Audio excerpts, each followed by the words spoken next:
प्यारे बच्चों, नमस्कार। व्यास सीनियर हाई सेकेंडरी के द्वारा जो मैथ्स का टेस्ट जो चल रहा है क्लास 10th का, उसका हम सॉल्व लिख रहे हैं। एक्सरसाइज आपके 5वीं और 7वीं हैं। सबसे पहला क्वेश्चन जो है, यदि AP का प्रथम पद 6 है और सारवंत 3 है तो AP होगी। तो AP का प्रथम पद 6 है तो सारवंत 3 है, तो हमें A + D से करना है। तो 6, 9, 12, 15 इसका आंसर होगा। इसी प्रकार क्वेश्चन नंबर इसी का दूसरा 4, 0, 0, 4। तो AB का मध्य बिंदु का निर्देशांक का सूत्र है x1 + x2/2 y1 + y2/2। तो यहाँ x1 4 + x2 हो जाएगा 0। तो 4 में 2 का भाग दे 2 और 2 इसका आंसर आएगा, यानी कि आंसर इसका हो गया स। इसी प्रकार वृत्त की त्रिज्या 7 सेंटीमीटर, वृत्त का व्यास, त्रिज्या हमेशा व्यास की दुगनी होती है, तो 7 है तो वृत्त का व्यास हो जाएगा 14 और इसका आंसर हो गया 14।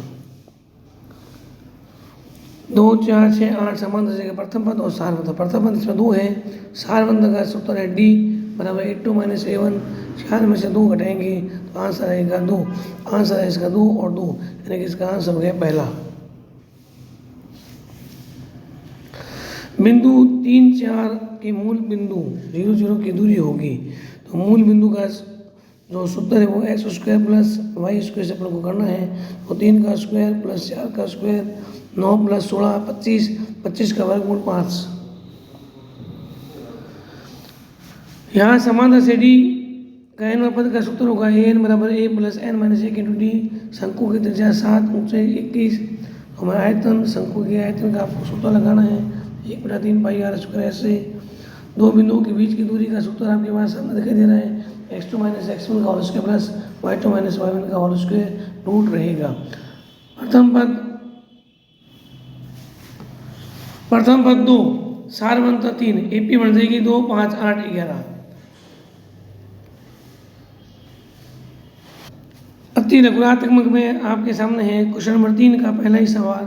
6, 8, 2, 4 को उन्होंने मध्य बिंदु के निर्देशांक का सूत्र दे रखा है हमें x1 6, x2 2, y1 8, y2 4। सूत्र लगा रखा है आपके सामने ही x1 x2/2 y1 + y2/2। Value रखकर x का मान 4 आ गया, y का मान 6 आ गया। अर्धगोले की त्रिज्या दे रखी है, संपूर्ण पृष्ठीय क्षेत्रफल। अर्धगोले की का जो सूत्र का है संपूर्ण पृष्ठीय 3 πr²। तो 3 पाई का मान r, पाई का दे रखा r का मान आपके सामने है 7। पाई की वैल्यू है 22/7 और सॉल्व करके 462 सेंटीमीटर² आंसर। इसी प्रकार बिंदु 0, 0, 36, 15 के बीच की दूरी ज्ञात कीजिए। x1 0, y1 0, x2 36, y2 15। सूत्रानुसार PQ = x2 - x1 का whole square plus y2 - y1 का होल स्क्वायर। सॉल्व करा है 1521 का वर्गमूल है 39। 2, 4, 6, 8 का आपको पास निकालना है 10वां पद। 10वें पद का सूत्र आप सीधे लगा सकते हो an = a + 9d और यहाँ इसका आंसर आ गया 20। यदि घन की भुजा 7 है, संपूर्ण पृष्ठीय क्षेत्रफल। संपूर्ण पृष्ठीय क्षेत्रफल सूत्र है 6 भुजा स्क्वायर। 6 भुजा है 7 का स्क्वायर, 49 को 6 के गुणा करेंगे 294 सेंटीमीटर²। इसी प्रकार समान श्रेणी के पदों का योगफल का सूत्र दे रखा है Sn = n/2 2a + n - 1 × D। y अक्ष पर वह बिंदु ज्ञात कीजिए जो बिंदु से सम दूरी पर है। y अक्ष पर x का मान 0 होता है। यहाँ सबसे पहले a b निकालेंगे, फिर b से निकालेंगे। दोनों को निकालने के बाद अंतिम में दोनों तरफ वर्ग करेंगे ताकि वर्गमूल का चिन्ह हट जाएगा और y का मान आ गया -16/8 = y = -2। 4, 2, 4, 6, 8 का 10 पदों का योगफल ज्ञात करना है। सूत्रानुसार लगाना है आपको Sn = n/2 2a + n - 1 × D। n आपके पास 10/2, a आपके पास 2 है ही, n 10, D 2। इस प्रकार S 10 = 110। समानता से D के 15 पदों का योगफल याद करने से 5वां और 9वां पद दे रखा है। 5वां पद है आपके पास 26 और 9वां पद है 42। तो 5वें पद के अकॉर्डिंग अपना सूत्र बनेगा a प्लस 4d बराबर 26 और 9वें पद के अनुसार बनेगा a प्लस 8d बराबर 42। विलोपन विधि से हल करा, d बराबर 4 और d का मान समीकरण 1 में रख दिया, a का मान आ गया और a का मान से हम Sn का मान निकालेंगे। पदों का योग n/2 15/2 2 a का मान 10 15 माइनस 1 इंटू डी। इस प्रकार सूत्र के अनुसार सॉल्व करा और आंसर आ गया 570। बेलन की ऊंचाई दे रखी है 21, पृष्ठ क्षेत्र दे रखा है 926, त्रिज्या ज्ञात करनी है। बेलन का पृष्ठ क्षेत्र सूत्र होता है 2πr/h, मान वैल्यू रखा r बराबर 77/11, r बराबर 7। शंकु का आयतन का सूत्र होता है 1/3πr²h। शंकु का व्यास दे रखा है, त्रिक ऊंचाई दे रखी है, संपूर्ण पृष्ठ क्षेत्रफल होता है πr, r प्लस l। सूत्र के अकॉर्डिंग हमने मान पुट करें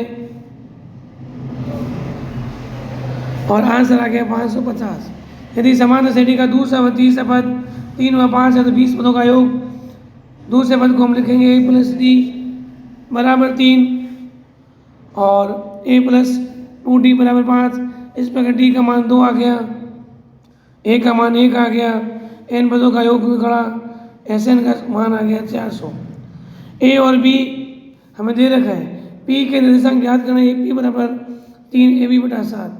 यहाँ आप देखोगे सबसे पहले हम pb का मान निकालेंगे और pb बराबर होता है ab माइनस ap और ap का मान है 3/7 ab। pb का मान निकल गया ap अनुपात pb निकालेंगे 3/7 जो m1 और m2 होगा। उसके बाद m1 और m2 का x और y का आपको सूत्र लगाना है और x का मान आ गया -2/7, y का मान आ गया -20/7। जांच कीजिए, यह एक समबाहु समद्विबाहु त्रिभुज है। तो सबसे पहले आपको AB निकालना है, फिर आपको BC निकालना है, फिर आपको AC निकालना है। कोई भी दो भुजें बराबर आती हैं उसको कह सकते हैं समद्विबाहु है। AB का मान है √37, BC का मान आ गया √37। यही हम कह सकते हैं कि जो एक समद्विबाहु त्रिभुज है, लेकिन आपको AC निकालनी आवश्यक है। इस प्रकार हम कह सकते हैं ABC एक समद्विबाहु त्रिभुज है।